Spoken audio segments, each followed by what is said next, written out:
Today is Wednesday, Parashat Balak, and today's Dvar Torah is dedicated to the memory of Menachem ben Zahra Bittan, whose Askara is today's the 11th month. We're learning from the Mussar of Chok Israel.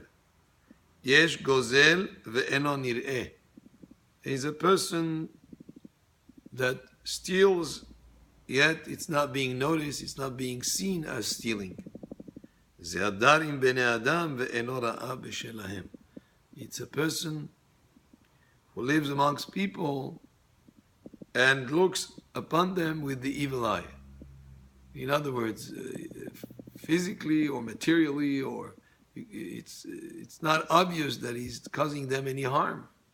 He's just not taking anything. However, the way that he looks at them with the evil eye, it's something that would be harmful with those people, and it is considered as if he was stealing from them.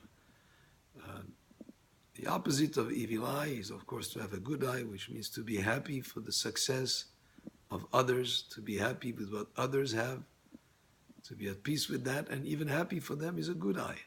To look upon people and whatever they have, whatever belongs to them, to have a kind of jealousy and look upon them with an evil eye as if they don't deserve what they have, and that type of thing, then it could cause harm to their belongings, it could cause harm to them, and that would be considered, according to the Mussar, if a person was stealing from them, even though physically he didn't steal from them, it's considered as if he was stealing from them.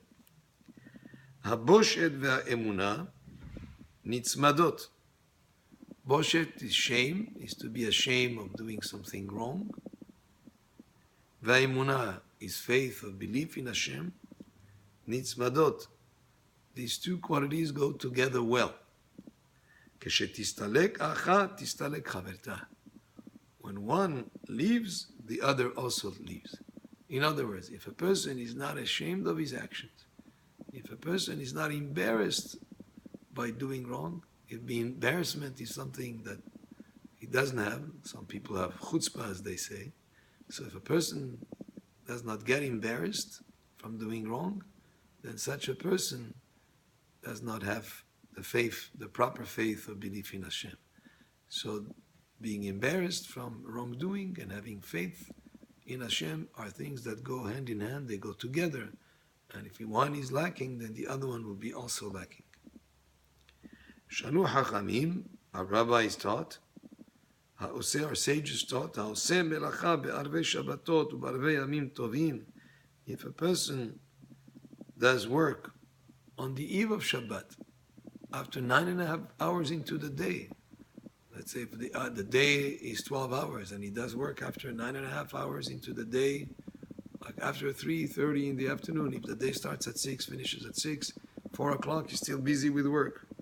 And the same thing would apply also on the eve of holidays, or immediately after Shabbat goes out, he goes and starts work. Or immediately after the end of Yom Tov. Chanukah and Purim, when he should be also, Purim should be busy with the mitzvot of Purim. Chanukah, the time of lighting the candles, he gets busy with other things. He brings also another example. If there's a public fast that was declared for some difficulties of Am Yisrael, and he does not participate in the fast, he rather gets busy with work. Enam ro'im siman beracha le'olam. These people do not see a sign of blessing from that work that they did forever. So when it's late afternoon on Erev Shabbat on Friday, it's time to prepare for Shabbat. As soon as Shabbat is out, you just spend a whole day of holiness and sanctity. Person should not get involved with work right away, right after Havdalah. And the same thing will apply. Purim, fast day, there is even a famous saying amongst the Moroccans, Kaspe'echa u'michamocha en ba'em siman beracha. If a person does work on the day of Tisha B'Av or on the day of Purim that is associated with the piyut of Mikamocha, he will not see a sign of blessing from that work that he did. These times are dedicated to what they're supposed to be a person involved with, which is on the the day of Tish'a is to be to mourn properly the destruction of Bet HaMikdash, to read the Megillat Echa, etc. On the day of Purim is to rejoice and be happy and read the Megillah and do the mitzvot of Mishloach Manot Yishlerehu, Matanot La'evyonim, and rather than being involved with and preoccupied with work. מעשה באישה אחת שהייתה טובה בערב שבת ולא הייתה עוסקה בצורכי שבת כראוי ומתה. He brings a story that happened, that once there was this lady that was spinning the yarns and doing work on Erev Shabbat instead of being preoccupied with preparing for Shabbat. She was preoccupied with work all the way until before Shabbat, and not work that was associated with Shabbat. It was work that she was doing of spinning yarn. And then eventually she died. There's a person that saw in a dream that she was in Olam Haba. They were like burning her eyes and her hands with ne'oret shel pishtan, with stalks of flax. And he asked, why is she judged that way? They answered him,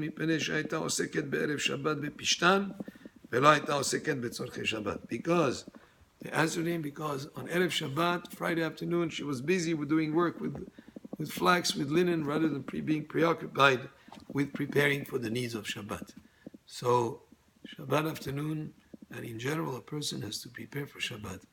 And by the way, in general, they say that the lifetime of a person is like preparing for Shabbat, which is Olam Haba. And a person should preoccupy himself with preparing just like a person prepares for Shabbat, to prepare with mitzvot, with ma'asim tovim, with good deeds, so that all that he does in this world is something that will serve him in Olam Haba, which is compared to Shabbat. May these words that we said today be Leilu Nishmat, Menachem ben Zara alav shalom. Baruch Adonai le'olam, Amen ve'amen.